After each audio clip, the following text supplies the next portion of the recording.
Hi friends, तर चला आज आपण बनवणार आहोत भिजवलेल्या कुरडईपासून भाजी।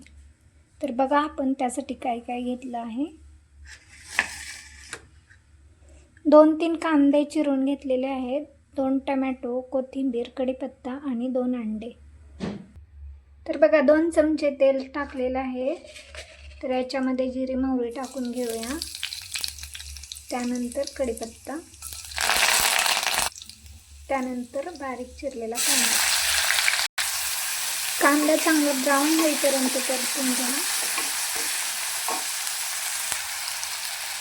बघा कांदा ब्राऊन व्हायला लागलेला आहे, तर त्याच्यामध्ये टोमॅटो आणि कोथिंबीर टाकून घेऊया।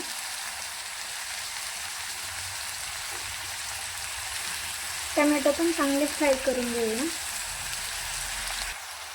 तर बघा टोमॅटो पण चांगला फ्राय झालेला आहे। तर याच्यामध्ये नमक, हळद,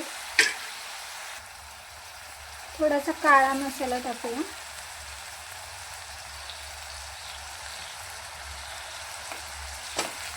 हा मसाला पण एकदम मिक्स करून घेऊया। तर पाहू शकता कुरडईमधलं सगळं पाणी काढलेलं आहे।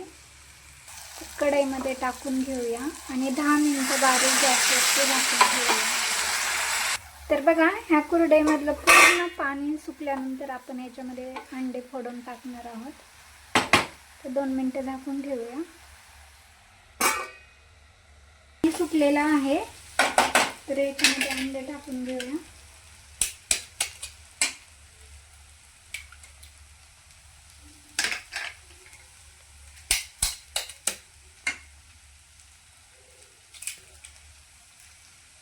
चांगलं मिक्स करून घेऊया।